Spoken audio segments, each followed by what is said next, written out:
Welcome, and in this video I want to talk about AWS certifications. AWS have a full range of certifications at many levels and with multiple streams. Knowing where to start is often a challenge, and even when you have that first cert, knowing an efficient route through to your desired endpoint isn't trivial. So in this video, first I want to explain how to get started, then I want to talk about some common paths through the various certs, and finally I want to talk about the specialty certs and how their difficulty compares with everything else. Now that's a lot to cover, so let's jump in and get started. Now this is an overview of the current layout of the AWS certifications. It feels like every time I record one of these videos, a new cert is added, so we'll see how long this one lasts.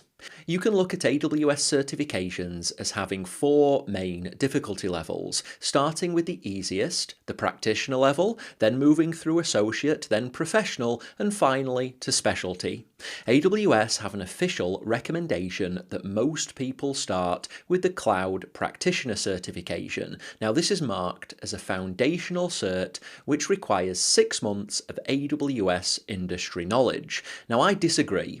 For most people, I actually recommend against studying specifically for the Cloud Practitioner.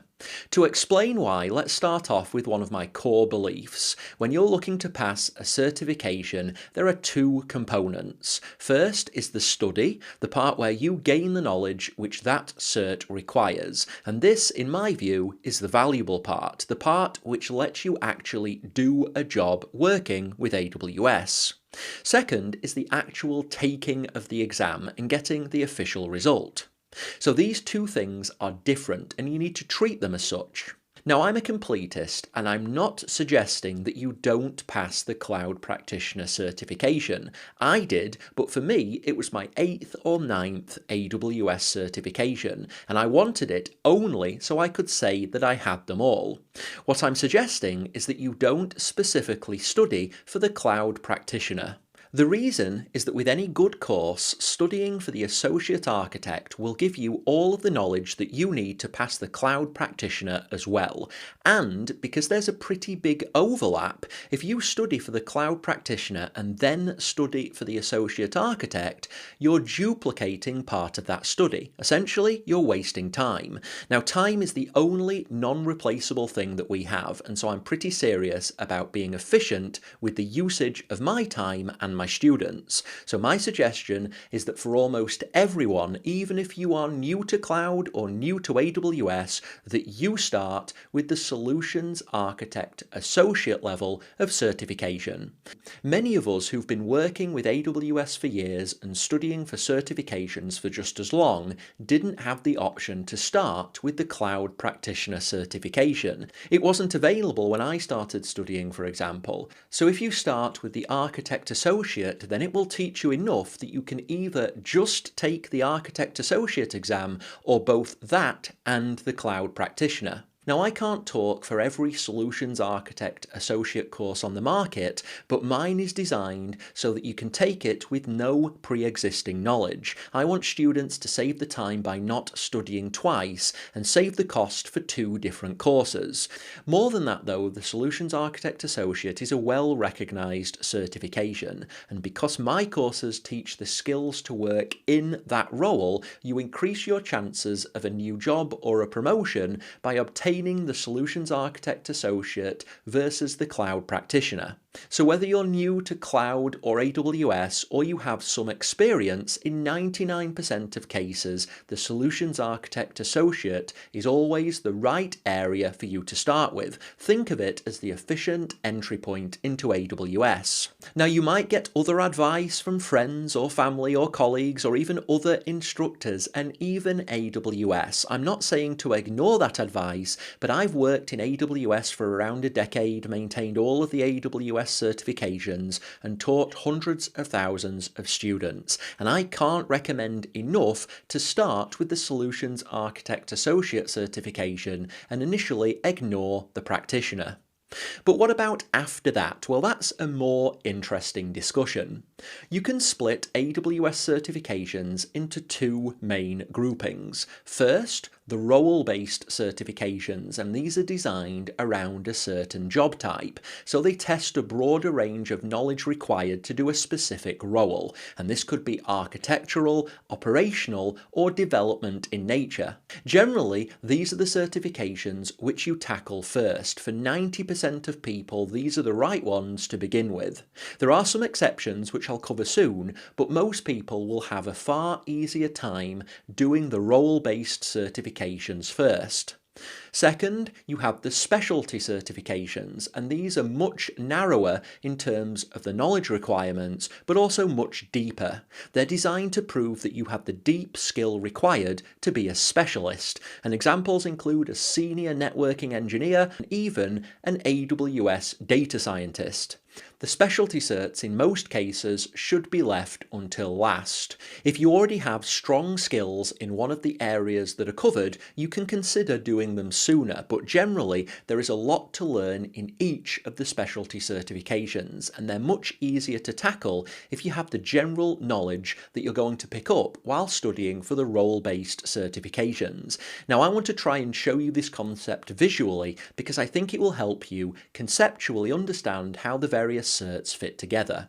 Now, on the left, with the least amount of knowledge and skill requirements, is the cloud practitioner. As a reminder, this is the one which I don't recommend studying for specifically. Next are the associate level certifications, and these contain the practitioner knowledge but layer on top of this additional associate specific requirements. So in terms of depth, the associate requires that you know more. Coverage wise, there aren't that many new topics introduced, it's just additional detail versus the cloud practitioner.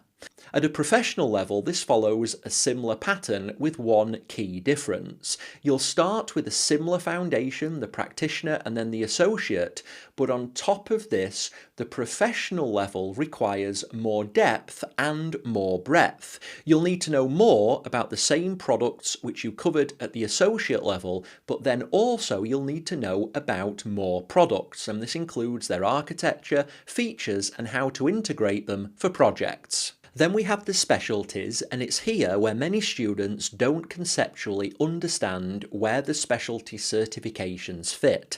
Firstly, they're much technically deeper than the professional certs, but also they're narrower. If you're taking the advanced networking specialty, for example, then you don't need to have an awareness of the machine learning products, but you need a much deeper awareness of the networking products and features within AWS. Now, I like to think of the specialty certifications as having a 50-50 split between the specific specialty subject, say networking, and then the AWS skills. And the AWS skills need to be somewhere between an associate and a professional level. Now, I recommend that to make these doable when starting to study for a professional cert, then you're either skilled in the specific area of that specialty certification, or you have AWS skills at a professional level. It's very rare that I would recommend anyone take a specialty cert until they have their solutions architect professional. I like to think of the solutions architect professional as a foundation for all of the specialties, in the same way that I think of the solutions architect associate as a foundation for all the role-based certifications within AWS. Now, let's quickly finish up talking about the order of the certifications. There's no right answer when it comes to which order to tackle the AWS certifications. There are routes that people will recommend, traditional routes which they've taken through the various certifications, but in all honesty, anything is possible. It depends on your desired outcome and how much effort you're willing to put in. What I will say is this: you should 100% start at the associate associate level. I've mentioned a few times I'm not a fan of studying for the practitioner exam, and so in most cases I'd start by skipping the practitioner level. The associate level is where employers start taking notice, and in my opinion, it's also where it starts getting fun. Whatever your current job role, I would also recommend always starting with the Solutions Architect Associate. Architecture is at the core of everything else, and it also happens to be the easiest associate level certification. Starting with any of the others makes no sense. Even if you're a developer or work in operations, you'll end up studying less efficiently because both of the other associate certifications rely on architecture. Now, from an exam perspective, the format is multiple choice or multiple answer. You have a total of 130 minutes, and the cost is $150. Now, questions at the associate level tend to be between 1 line and 2 to 3 lines, and then you generally have 4 or 5 answers, each of 1 line each. So this is what to expect at the associate level. Once you have the associate architecture exam, then this is where you have a choice. Historically, the recommended route was to always do the developer associate next, and then follow this up with the sysops associate. The developer associate isn't an exam which requires any development experience. Rather, it tests you on products and features that developers will use. In practice, this means the exam is very much like the Solutions Architect Associate, but with some extras like DynamoDB, SQS, Elastic Beanstalk, and much more. The overlap makes it pretty efficient to do the developer straight after the Solutions Architect. The Developer Associate exam format is similar in style to the Solutions Architect. The format is multiple choice and multiple answer. You have a total of 130 minutes, and the cost is $150. Now, the sysops associate is a similar story. It's the hardest of the associate exams, but it still has an overlap with the Solutions Architect Associate. Where the architect is about designing and integrating, the sysops is about doing and fault finding. It's the same product scope in general, but with a much more operations focus, and so again there are efficiencies that you can achieve by doing this straight after the Solutions Architect Associate. Now, if you decide on this route at this point, you will have all of the associates, something which is known in the AWS certification community as all 3. So that's option number 1, and if you've taken option number 1, the next step is to move to the professional level certifications. Now, these are much harder than the associates, and students can often fail because they underestimate just how much of a difference there is.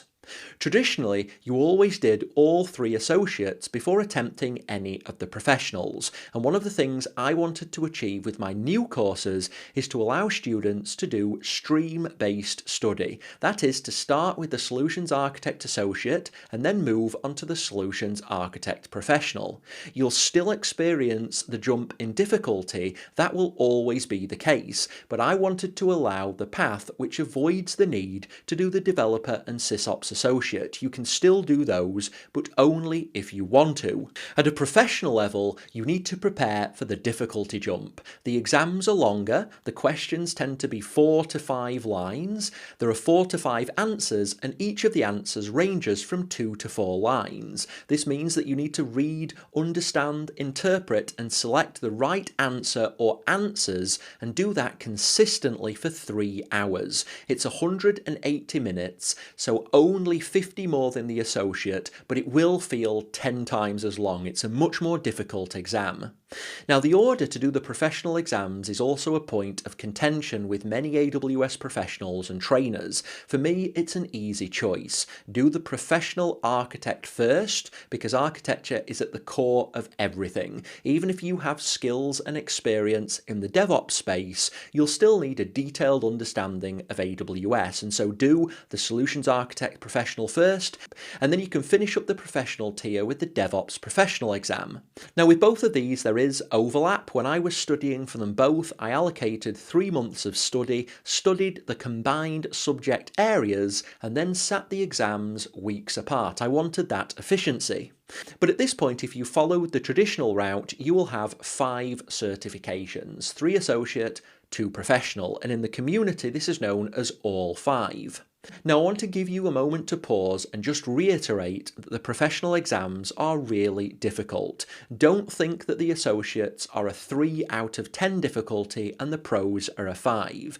If all of the AWS certifications are on a scale of 1 to 10 with the associates at a 3, then the pros are at a 10. I personally think that the professionals are harder than the specialty exams because of the breadth of knowledge that you'll require. The specialties in theory need deeper knowledge, but because of how narrowly focused they are, it's easier to really focus and retain the knowledge that you need. The professional exams are $300, and so they're much more expensive than the associate certifications, and this is another reason to give them the respect they deserve and make sure that you achieve that first time pass. Now, because I'm a completist, at this point I would probably loop back and pick up the practitioner certification if you haven't already, just to round off the role-based certifications. You don't have to, but I'm pretty obsessive, and for me, I had to get this completion. Not having just one cert was bothering me too much, so if that's you as well, go wild and complete all of the role-based certs by finishing up with the Cloud Practitioner.